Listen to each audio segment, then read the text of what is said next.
आसिफ मुनीर जो है वो देश छोड़ के भाग गया। वो जो कह रहे थे कि पानी रुका तो खून की नदियाँ बहा देंगे, अब बहाओ ना। बांग्लादेश हो गया, पाकिस्तान हो गया और इंडिया में जो मुसलमान रह रहे हैं वो आपस में एक दूसरे को सपोर्ट करते हैं। जो लोग पाकिस्तान जिंदाबाद के नारे लगा रहे, लगाइए भाई। अगर मेरे जैसा इंसान अगर खड़ा हो देखे भाई, मैं तो गला काट दूं। ये पंजाब से बॉर्डर लगती है पाकिस्तान की, फिर उसके बाद में पंजाब हो गया, राजस्थान हो गया, गुजरात हो गया, कश्मीर तो है ही है। बार बार हमेशा इन्फिल्ट्रेशन कश्मीर से ही क्यों होता है? जो पाकिस्तान से आए थे वो कहीं ना कहीं तो शरण लिया होगा ना, किसी के घर में रहेंगे, किसी के घर में खाना खाया होगा, कहीं ना कहीं तो खाना खाया होगा। ऐसा तो नहीं है कि जंगल में रुके होंगे AK-47 लेकर। बिना लोकल के कुछ नहीं हो सकता वहाँ पे। वही लोकल था जो मारा गया, वही लोकल पाकिस्तान से उस बंदे को लेके आया था, मुस्लिम वही था जो लेके आया था। आज मार दिया गया कि सेना कहीं कार्रवाई करेगी, उसके ऊपर में पूछताछ करेगी तो वो पकड़ा जाएगा, वो बोल कुछ और न कबूल कर दे। शाहिद अफरीदी को देखिए, जहर उगलना वो उगलेगा। प्रॉब्लम ये है मैम कि आज हमारे इंडियन क्रिकेटर्स उस निचता में नहीं गिर सकते जैसे पाकिस्तान के गिरे हुए ही हैं। सर क्या नाम हो आपका? अंशु कुमार। अंशु कुमार जी, क्या कहेंगे? कई जो ऐसे लोग हैं वो पहलगांव हमले के बाद अब निकल के आ रहे हैं, जो पाकिस्तान का भी समर्थन कर रहे हैं, पाकिस्तान का जो झंडा है उसका भी समर्थन कर रहे हैं। आपने कर्नाटक का एक वीडियो देखा होगा जिसमें महिलाएं हैं वो उसको ज़मीन से उखाड़ते हुए नजर आ रही हैं, कहीं ना कहीं उनको बुरा लग रहा है। तो क्या कहेंगे ऐसे लोगों को, क्योंकि ऐसी मानसिकता अब देखने को मिल रही है, सोशल मीडिया पर भी लोग निकल। तो इसमें कोई बड़ी चीज़ थोड़ी ना है। आप एक बात बताइए, जो देश धर्म से मैंने धर्म के नाम पर विभाजन हुआ 1947 में, जब 1947 में विभाजन हुआ तो वो कौन से मुसलमान थे जो उधर गए? सारे मुसलमान तो पहले ये इंडिया का ही पार्ट थे। आज वो लोग पाकिस्तान का सपोर्ट कर रहे हैं, कोई बड़ी बात नहीं है।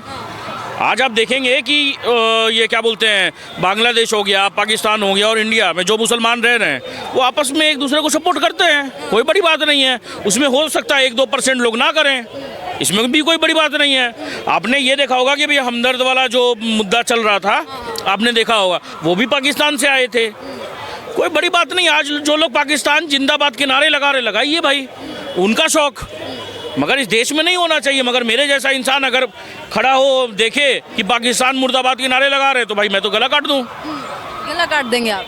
क्या कर सकते हैं? मेरे देश में खड़ा होकर अगर वो पाकिस्तान जिंदाबाद के नारे लगाएगा हमारा दुश्मन देश के लिए, तो हम क्या बोल सकते हैं?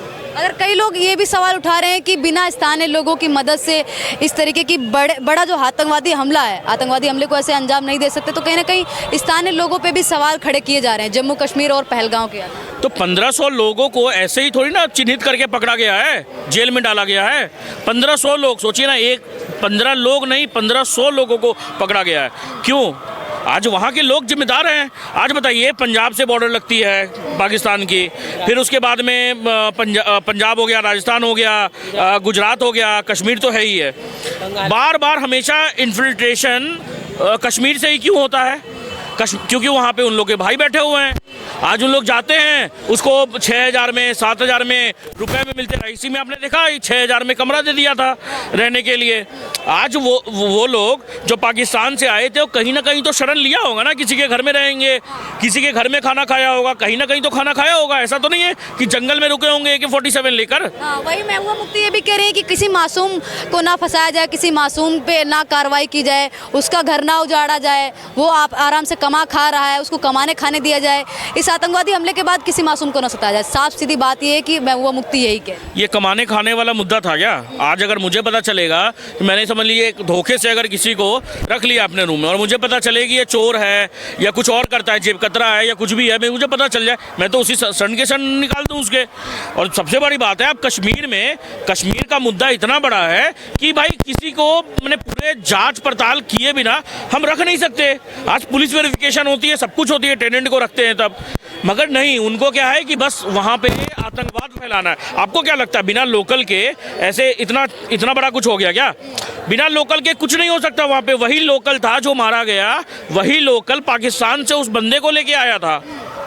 आज मीडिया जो बोल रही है कि मीडिया बोल रही है, लोग जो प्रोपोगेंडा जो फैला रहे हैं कि नहीं उसमें एक मुस्लिम भी मारा गया, मुस्लिम वही था जो लेके आया था। आज मार दिया गया कि सेना कहीं कार्रवाई करेगी, उसके ऊपर में पूछताछ करेगी तो वो पकड़ा जाएगा, वो बोल कुछ और ना कबूल कर दे, इसके बारे में तो बोले और उसको कुछ और जानकारी होगी तो उसके बारे में बोल दे, ये सब चीज़ है। पाकिस्तान इस समय बौखलाया हुआ है, पाकिस्तान के कई नेता हैं वो पाकिस्तान को छोड़ के जा रहे हैं, क्रिकेटर्स हैं वो जहर उगल रहे हैं, कई यूट्यूबर्स हैं वो भी जहर उगल रहे हैं जिनका चैनल भारत में बंद कर दिया गया। प्रॉब्लम तो मैम हमारे अंदर में है, आप सच पूछे तो जब हम कहते हैं ना कि विभाजन का हमें बहुत बड़ा दुख है वहाँ की लड़कियों को देख के, तो हमारा ही करतूत है ये। जब हम वहाँ की लड़कियों को देखते हैं और बोलते हैं कि विभाजन हुआ, उसका हमें आज भी दुख है। आज जब फवाद खान है वो यहाँ पर फिल्म बनाता है तो लोग कहते हैं कि आर्ट हैज़ नो बाउंड्रीज। जब क्या बोलते हैं आतिफ असलम और कोक स्टूडियो को जब लोग पसंद करते हैं तो बोलते हैं कि क्या बोलते हैं आर्ट हैज़ नो बाउंड्रीज। तो बाउंड्री सिर्फ क्या वो सेना पे जो तैनात है उनके लिए बाउंड्रीज है क्या? प्रॉब्लम तो हमारे अंदर में है ना। आज कुछ भी है, जैसे वो शाहिद अफरीदी को देखिए जहर उगलना वो उगलेगा, वो उसका कहना सुना कि इंडिया ने ही करवाया है ये शाहिद अफरीदी ये कह रहा है। अरे प्रॉब्लम ये है मैम कि आज हमारे इंडियन क्रिकेटर्स उस निचता में नहीं गिर सकते, पाकिस्तान के गिरे हुए ही हैं। सेना की गलती है, भारत की 8.5 लाख सेना है वो क्या कर रही थी, पाकिस्तान पे इल्जाम डाल रहे हो, अपनी सेना को दोष नहीं दे रहे हो, इस तरीके से कह रहे हो। सब फालतू की बातें हैं। सेना हमारी सशक्त है, सब कुछ कर सकती है। आप एक बात बताइए, जो सेना क्या चाह रही है? सेना चाह रही थी कि आके ऐसा कोई आतंकवादी हमला हो जाए? अरे भाई हमारा बॉर्डर भी तो देखिए, हमारा बॉर्डर कितना बड़ा है। आज सब जगह सेना लगा सकते हैं, ये पॉसिबल है? नहीं पॉसिबल है। आज वही वहाँ पे हमारे होम मिनिस्टर चले गए, हमारे होम मिनिस्टर वहाँ चले गए उसी दिन चले गए। आज के पहले जब शिंदे जो इनके थे होम मिनिस्टर, तो कहते थे कि मेरा पैर कांपता था कश्मीर में जाते हुए, और उस दिन हमारे ये क्या बोलते हैं होम मिनिस्टर चले गए। दोनों में फ़र्क है। आज जो लोग सवाल उठा रहे हैं ना कि वहाँ पे लैब्स था, इंटेलिजेंस का लैब था, आज एक बात बताइए मैडम कि कश्मीर में जो 370 हटा ना, उसके बाद में 2020 में महज 30 लाख या 35 लाख टूरिस्ट गए थे। उसके बाद में 2024 में 2.5 करोड़ मैंने 2.5 लाख 2 करोड़ 50 लाख लोग टूरिस्ट गए। अभी इस साल का अनुमान था कि 3 करोड़ 30 लाख लोग जाएंगे, मगर अब कौन जाएंगे? आज उनके लिए इतना बड़ा सब कुछ दे दिया गया। कैंसिल हो गई हैं, वहाँ पे 90% जो जीडीपी है वो ठप पड़ गई है, होटल्स हैं वो पूरे ऐसे ही खाली पड़े हुए हैं। होगा ही मैम। आज अगर आप आतंकवाद और टूरिज्म एक साथ नहीं चल सकता, आपको तय करना पड़ेगा कि हम किसके साइड हैं। हम इंडिया के साथ में हैं तो इंडिया के साथ ही रहिए आप, या पाकिस्तान के साथ में तो पाकिस्तान खुला समर्थन कर दीजिए कि हम पाकिस्तान जा रहे भाई, हम पाकिस्तान के साथ में, कश्मीर छोड़ दीजिए फिर। कई और जो लोग हैं वो लगातार सवाल उठा रहे हैं, कह रहे हैं सरकार है वो नाकाम रही। भारत की बात करें, पाकिस्तान के तो उठाते ही, लेकिन भारत के कई लोग अभी भी उठा रहे हैं। देखिए मैम, कोई सरकार नाकाम नहीं है। सरकार नाकाम होती ना तो 26/11 के बाद में कुछ नहीं करती, मगर हमारे में उरी होती है, बालाकोट जैसा एयर स्ट्राइक होता है, यही सरकार ही करती है।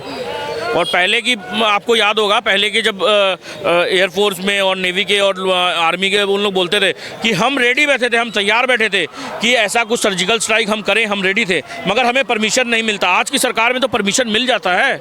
आज के तो बोलते हैं कि भाई उनको फ्री हैंड दिया हुआ है कि जाओ जो करना है करो, एक सर वो काट रहे तो तुम 10 सर लाओ। आज वही जो लोग सवाल उठा रहे हैं ना कि अभी सेना पर क्यों नहीं मैंने कार्रवाई कर रही है, ये कर रही है। अरे भाई सेना को समय दीजिए, सेना को अपने हिसाब से कार्य करने दीजिए। ये नहीं कि आज उन तो तैयार बैठे हुए हैं, आज वो जाएंगे सेना और मारे जाएंगे। क्या आप चाह रहे हैं ये? क्या नहीं।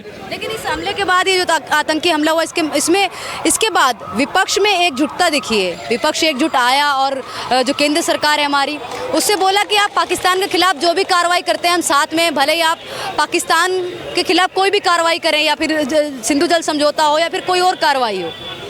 मैम देखिए, सिंधु जल समझौता जो हुआ वो बिल्कुल सही है और इस पे मोदी जी कायम रहें, बढ़िया है। 2-2.5 साल में, 3 साल में, 5 साल में हम डैम बना लेंगे और उसका जो पानी है ना वो हम पंजाब के रास्ते, कैनल के रास्ते हम डाइवर्ट कर सकते हैं। इसमें कोई बड़ी बात नहीं है।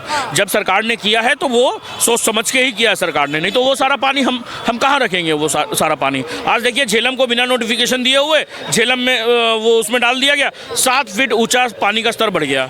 आज वहाँ बाढ़ के वहाँ पे अलर्ट जारी कर दिया गया है कि वहाँ पे बाढ़ आ सकते हैं। तो यही सब चीज़ प्रॉब्लम है मैम। देखिए बात है क्या कि हमारी जो अभी आपको जो बोल रहे हैं ना, वो उन्होंने ये किया, बोला है कि हमारे मोदी जी उस मीटिंग में क्यों नहीं आए। विपक्ष का कहना है ये। सुब्रमण्यम स्वामी, मणिशंकर अय्यर, सिद्धारमैया ये सब बोल रहे हैं कि वार नहीं होना चाहिए पाकिस्तान के साथ। क्यों भाई, आपको क्या तकलीफ है? वार ना हो तो क्या दिक्कत है? आज यहाँ की जनता है उसको भी नुकसान उठाना पड़ता है। यहाँ की जनता के लिए आपको आप बेफिक्र रहिए, उसका मोदी जी वो समझ लेंगे, वो मोदी जी समझ लेंगे। आप अपने वहाँ का देखिए, पाकिस्तान का देखिए, पाकिस्तान के लोगों का सोचिए, भला सोचिए, क्या सोचिए, वो वहाँ का जनता समझे वहाँ का। अब मुझे तो ये भी सुनने में आ रहा है आसिफ मुनीर जो है वो देश छोड़ के भाग गया। जो बिलावल भुट्टो है वो भी देश छोड़ के पाकिस्तान को छोड़ के भाग चुके हैं। तो इनका बस करनी और कथनी में फ़र्क है। जो कह रहे थे कि मैं खून की नदियाँ बहा दूंगा, वो जो कह रहे थे कि पानी रुका तो खून की नदियाँ बहा देंगे, अब बहाओ ना। अब हमारी सेना तैयार बैठी हुई है, अब आ जाओ। अगर आप में बूदा है तो हमारी सेना से लड़ लो, पाकिस्तान आर्मी से। पाकिस्तान आर्मी और इंडियन आर्मी लड़ ले एक साथ होके। मगर पाकिस्तान आर्मी के पास में इतना क्षमता नहीं है कि हमारे 1 to 1 हमारे इंडियन आर्मी के साथ में लड़ लें। लास्ट सवाल आपसे ये है कि कुछ लोग ये भी कह रहे हैं कि योगी आदित्यनाथ अगर केंद्र में होते तो आज पाकिस्तान और पाकिस्तान के आतंकवादियों का तो अलग ही कुछ होता। मैं योगी आदित्यनाथ को और नरेंद्र मोदी को अलग नहीं समझता हूँ।